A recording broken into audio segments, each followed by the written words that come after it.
Hello दोस्तों, welcome to Disha classes. तो अपन पढ़ रहे थे कक्षा 10 की विज्ञान। चैप्टर है दूसरा, नाम है अम्ल, क्षार और लवण। अपन ने पढ़ लिया था अम्ल की अभिक्रिया।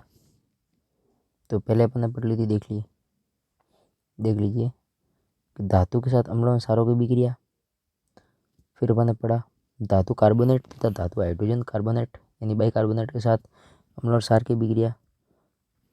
अभी अपन पढ़ेंगे अम्ल और क्षार जब आपस में अभिक्रिया करते हैं तब क्या बनाते हैं। तो देखिए, अम्ल और क्षार जब आपस में अभिक्रिया करते हैं तब लवण तथा जल का निर्माण होता है और इस प्रक्रिया को उदासीनीकरण अभिक्रिया कहते हैं। देखिए, अम्ल क्या करता है, क्षार के प्रभाव को खत्म कर देता है। क्षार क्या करता है, अम्ल के प्रभाव को खत्म कर देता है।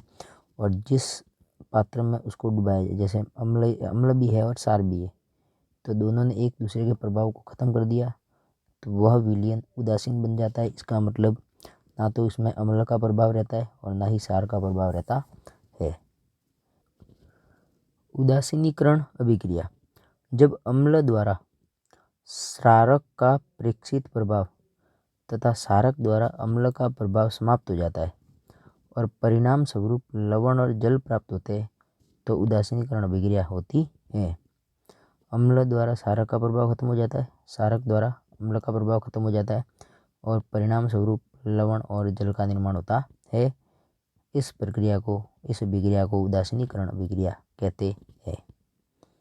बात करते हैं NaOH क्षार है, HCl अम्ल है, तो NaCl और H2 NaCl लवण है, H2O जल है। क्षार अम्ल आपस में अभिक्रिया करके लवण तथा जल का निर्माण करते हैं। अब देखिए, थोड़ा सा प्रबल अम्ल जब दुर्बल क्षारक के साथ अभिक्रिया करेगा ना, तो दुर्बल क्षारक का सारा प्रभाव खत्म हो जाएगा, लेकिन अम्ल का प्रभाव अभी भी बचेगा। तो जो आपका लवण बनेगा ना, वो थोड़ा अम्लीय टाइप का बचेगा और जल का निर्माण होगा। जब दुर्बल अम्ल प्रबल क्षारक के साथ अभिक्रिया करेगा तब दुर्बल अम्ल का प्रभाव पूरा खत्म हो जाएगा और प्रबल क्षारक का प्रभाव थोड़ा बचेगा लवण में, इसलिए जो लवण बनेगा वो क्षारीय लवण बनेगा। प्रबल अम्ल और प्रबल क्षारक आपस में अभिक्रिया करेंगे तो दोनों प्रबल है, एक दूसरे के प्रभाव को खत्म कर देंगे और उदासीन लवण बन जाएगा। दुर्बल अम्ल और दुर्बल क्षारक है, इसका मतलब है इनमें भी किसी के पास ज़्यादा शक्ति नहीं है, दोनों एक दूसरे के प्रभाव को खत्म कर देंगे और उदासीन लवण तथा जल बन जाएंगे। देखिए आगे, अम्लों के साथ धात्विक ऑक्साइड की अभिक्रिया। धात्विक ऑक्साइड यानी धातु ऑक्साइड यानी धातु कॉपर और Cu यानी कॉपर ऑक्साइड यानी धातु ऑक्साइड। और जब इसकी अभिक्रिया अम्ल के साथ HCl के साथ करवाई जाती है तो देखो क्या बनता है, लवण तथा जल। तो अपने को पता है कि अम्ल की अभिक्रिया जब क्षार के साथ होती है तभी लवण तथा जल बनता है। तो यहाँ पे धात्विक ऑक्साइड के साथ अभिक्रिया हो रही है, इसका मतलब आप समझ लो कि ये जो धात्विक ऑक्साइड है ये किस प्रकृति का होगा, क्षारीय प्रकृति का होगा, तभी तो अम्ल इसके साथ अभिक्रिया करके लवण और जल बनाता है। देखिए, तो कॉपर CuO के साथ HCl की अभिक्रिया बन के कॉपर क्लोराइड बनता है, जल बनता है। कॉपर क्लोराइड के बनने से विलयन का नीला रंग हो जाता है, कॉपर क्लोराइड के बनने से जो विलयन का रंग है वो नीले रंग का हो जाता है। धात्विक ऑक्साइड की प्रवृत्ति क्षारीय होगी क्योंकि ये अम्ल के साथ क्रिया करके लवण और जल बनाते हैं। तो कुछ उदाहरण धात्विक ऑक्साइड के कॉपर ऑक्साइड और मैग्नीशियम ऑक्साइड। आगे देखते हैं अधात्विक ऑक्साइड की क्षारों के साथ अभिक्रिया। देखो, धात्विक ऑक्साइड की तो अम्ल के साथ अभिक्रिया और अधात्विक ऑक्साइड की क्षारों के साथ अभिक्रिया। तो अधात्विक ऑक्साइड देखो, इसमें कार्बन और ऑक्सीजन, ये ऑक्साइड तो है लेकिन ये कार्बन का है, यानी कि ये कार्बन धातु नहीं है। अगर ये CuO होता, ऑक्साइड तो है लेकिन ये कॉपर धातु है, इसको बोलते हैं धात्विक ऑक्साइड। यहाँ पे CO2 है, ऑक्साइड तो है लेकिन ये कार्बन का है और कार्बन धातु नहीं है, कार्बन अधातु है, तो इसको बोलते हैं अधात्विक ऑक्साइड। तो अधात्विक ऑक्साइड की जब क्षार यानी CaOH2 कैल्शियम हाइड्रोक्साइड के साथ अभिक्रिया होती है तो लवण तथा जल बनता है। तो अपने को पता है कि क्षार किसके साथ अभिक्रिया करके लवण और जल बनाते हैं, अम्ल के साथ। तो इसका मतलब है अधात्विक ऑक्साइड कौन सी प्रकृति का होगा, अम्लीय प्रकृति का होगा। तो अधात्विक ऑक्साइड प्रवृत्ति में अम्लीय होते हैं तथा विद्युत धारा प्रवाहित करते हैं।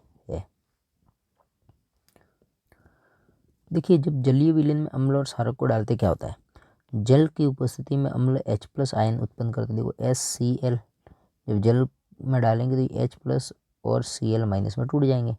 तो जल की उपस्थिति में जो अम्ल है वो H+ आयन देते। जैसे देखिए H2SO4 तो इसमें भी H है, HNO3 इसमें भी H है।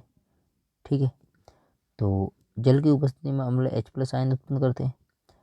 H+ आयन जब H+ आयन जल के साथ विक्रिया करते हैं तो ये H+ इसके साथ जुड़ जाता है तो H3O+ आयन बन जाता है, हाइड्रोनियम आयन। तो H+ ion H3O+ hydronium ion के रूप में पाए जाते हैं। देखिए, अम्ल ने दिया H+ आयन जिसने किया जल के साथ अभिक्रिया और बना H3O+ यानी हाइड्रोनियम आयन बन जाता है। HCl H2 तो H गया इसके साथ तो H3O+ और Cl-। कुल मिला के अम्ल जलीय विलयन में H+ आयन और ये H+ आयन स्वतंत्र अवस्था में नहीं रह सकता, इसलिए ये क्रिया करके किसके साथ H2O के साथ और H3O+ यानी हाइड्रोनियम आयन बना देता है। जल की उपस्थिति में क्षारक NaOH ये है क्षारक, तो ये जल में OH- आयन देता है। आयन उत्पन्न करते NaOH, जल में घोला Na+OH-। मैग्नीशियम हाइड्रोक्साइड जल में घोला Mg+2 और 2OH-। अब देखिए, सभी क्षारक जल में घुलनशील नहीं होते भाई साहब, जो सभी क्षारक है वो जल में नहीं घुलते हैं। जल में जो घुलते क्षारक घुलते हैं ना उन्हीं को अपन क्षार कहते हैं। तो आपको एक अंतर समझ में आया कि क्षारक और क्षार में क्या अंतर है। तो जो क्षारक जल में घुल जाते हैं उनको क्षार कहते हैं और जल में नहीं घुलते वो क्षारक ही कहलाते हैं।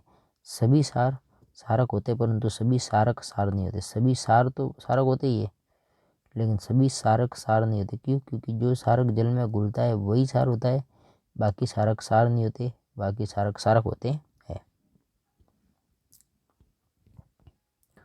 जल के साथ अम्ल या क्षारक को मिलाते समय सावधानी बरतनी चाहिए। हमेशा अम्ल या क्षारक को ही जल में मिलाना चाहिए। हमेशा अम्ल या क्षारक को ही जल में मिलाना चाहिए। लगातार इसे हिलाते रहना चाहिए क्योंकि यह प्रक्रिया अत्यंत ऊष्मा से भी यानी ज़्यादातर इसमें अधिक मात्रा में ऊष्मा उत्पन्न होती है। तो देखिए, जल को अम्ल में कभी नहीं डालना चाहिए, हमेशा अम्ल को जल में डालना चाहिए। ठीक है,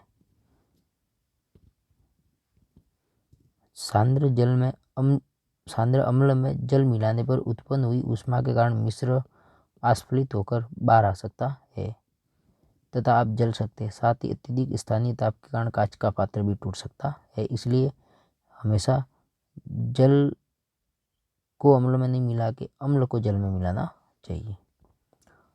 अम्ल को डालने से क्या होगा, जल को अम्ल में डालने से क्या होगा, मिश्रण आस्फलित होकर बाहर आ जाएगा, आप जल सकते। स्थानीय ताप बढ़ने के कारण कांच का पात्र भी टूट सकता है।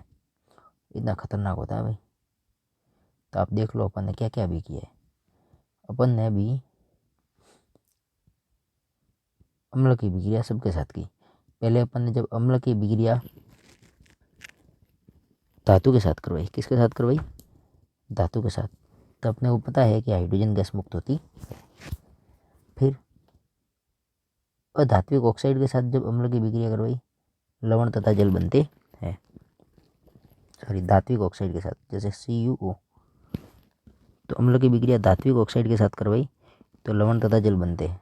तो लवण तथा जल कब बनेगा, अम्ल के साथ विक्रिया इसकी होगी, तो इसका मतलब ये होगा क्षारीय प्रकृति का। ठीक है, धातु कार्बोनेट के साथ करवाने पर लवण जल और CO2 बनता है। धातु कार्बोनेट के साथ करवाने पर लवण जल तथा CO2 बनता है।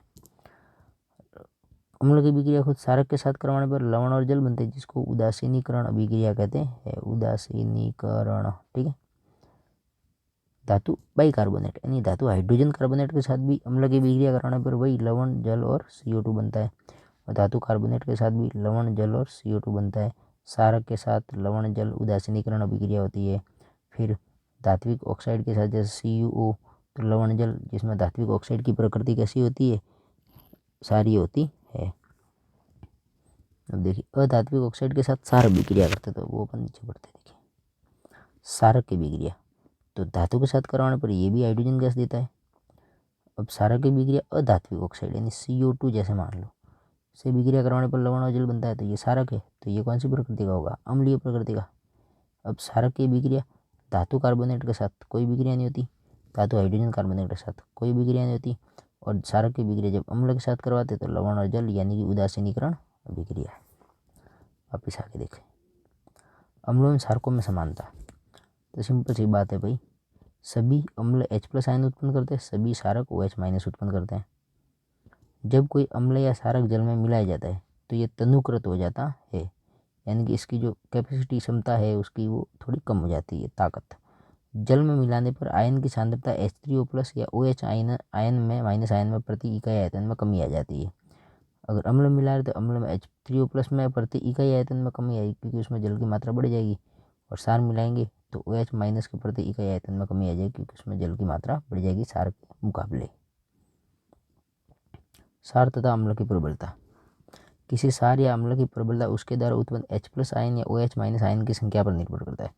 जितनी मात्रा में वो अम्ल ज़्यादा H+ आयन देगा इतना ही प्रबल अम्ल होगा।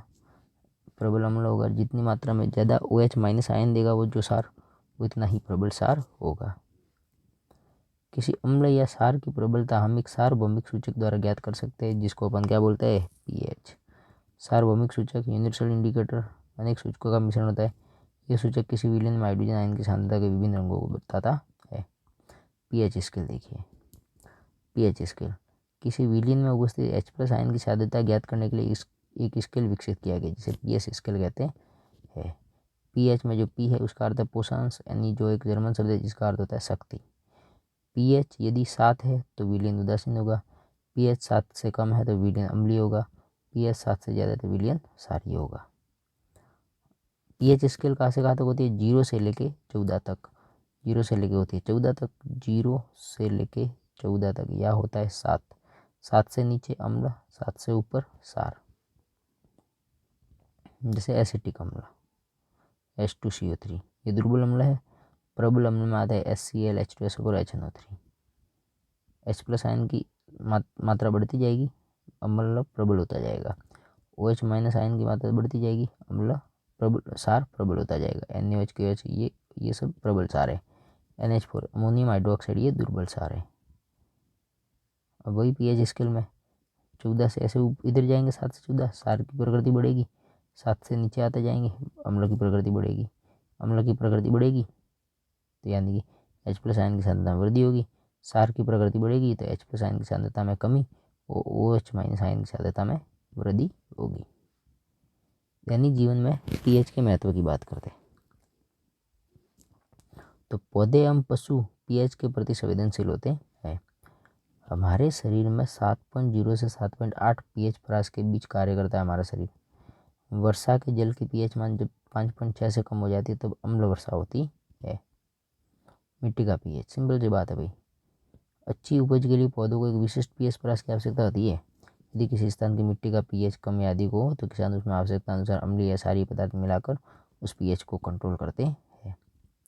हमारे पाचन तंत्र का pH, हमारा उदर स्टोमक हाइड्रोक्लोरिक अम्ल उत्पन्न करता है जो भोजन के पाचन में सहायक होता है। अपच की स्थिति में उदर अधिक मात्रा में अम्ल उत्पन्न करता है, जिसके कारण उदर में दर्द व जलन का अनुभव होता है। जब अपच यानी जब भोजन पचता नहीं है तो उदर अधिक मात्रा में ज़्यादा अम्ल उत्पन्न करता है। इससे क्या उदर में दर्द और जलन होती है। इस दर्द से मुक्त होने के लिए एंटासिड क्षारकों का उपयोग किया जाता है जो अम्ल की अधिक मात्रा को उदासीन कर देता है। Milk of magnesia MgOH। pH परिवर्तन के कारण देखो दंत क्षय कैसे होता है। मुंह के pH का मान 5.5 से कम होने पर दांतों का क्षय प्रारंभ हो जाता है, क्योंकि उसमें अम्ल की मात्रा बढ़ जाती है। दांतों का इनेमल दंत पुलक है कैल्शियम फॉस्फेट का बना होता है, जो शरीर का सबसे कठोर पदार्थ होता है कैल्शियम फॉस्फेट, ठीक है, वो भी छिड़ जाता है भाई। ये जल में नहीं घुलता, लेकिन मुंह की pH का मान 5.5 से कम होने पर यह संसारित हो जाता है। क्षारकीय दंत मंजन का उपयोग करने से अम्ल की आदि की मात्रा को उदासीन किया जा सकता है। दंत मंजन थोड़ा क्षारीय टाइप का होता है, इसलिए जो मुंह में जो अम्ल बनता है उसको थोड़ा उदासीन कर सकते हैं अपन। पशु एवं पौधों द्वारा उत्पन्न रसायनों से आत्मरक्षा कैसे कर सकते हैं? मधुमक्खी का डंक एक अम्ल छोड़ता है जिसके कारण दर्द एवं जलन का अनुभव होता है। डंक मारे गए अंग में बेकिंग सोडे के उपयोग से आराम मिल जाता है। नेटल, नेटल का एक पौधा के डंक वाले बाल मैसेनाइक अम्ल छोड़ जाते हैं, जिसके कारण जलन वाले दर्द का अनुभव होता है। इसका इलाज डंक वाले स्थान पर डाक पौधे की पत्ती रगड़ के किया जाता है, क्योंकि जहाँ पर नेटल का पौधा उगता है वहाँ पर डाक का पौधा भी उगता है। मतलब प्रकृति बोलती है मारेंगे भी हम और बचाएंगे भी हम। नेटल का पौधा आपके चुभा तो कहीं भागना नहीं है, अपने को भाई आसपास देखना है। डाक का पौधा भी होगा, उसकी पत्तियाँ जहाँ चुभा है वहाँ पर लगा दो तो वो आराम मिलता है। लवणों का पीएच देखो क्या होता है। प्रबल अम्ल, प्रबल क्षारक, तो लवण होगा उदासीन, पीएच होगा 7। प्रबल अम्ल, दुर्बल क्षारक, तो अम्ल की मात्रा अधिक होगी तो लवण होगा अम्लीय, पीएच की मात्रा 7 से कम। प्रबल क्षारक, दुर्बल अम्ल, तो क्षारक ज़्यादा होगा तो क्षार की लवण, पीएच की मात्रा 7 से ज़्यादा। साधारण नमक से रसायन देखिए, तो नमक से अपन क्या क्या बना सकते हैं। सोडियम हाइड्रोक्साइड बना सकते हैं, विरंजक CaCl2 बना सकते, CaOCl2 बना सकते, calcium oxychloride, baking soda NaHCO3, sodium hydrogen carbonate, तो next soda Na2CO3.10H2, plaster of Paris calcium sulphate अर्धाइड्रेट। देखिए सोडियम हाइड्रोक्साइड पहले बात करते हैं, तो समय ज़्यादा हो गया तो सोडियम हाइड्रोक्साइड को अपन थोड़ा बाद में पढ़ेंगे। क्यों? क्योंकि 15 मिनट से ऊपर का वीडियो काम का नहीं है आपके लिए, आप बोर हो जाते थोड़ा। ठीक है, आपको अगर अच्छा लगे तो लाइक शेयर और सब्सक्राइब ज़रूर कीजिएगा। धन्यवाद।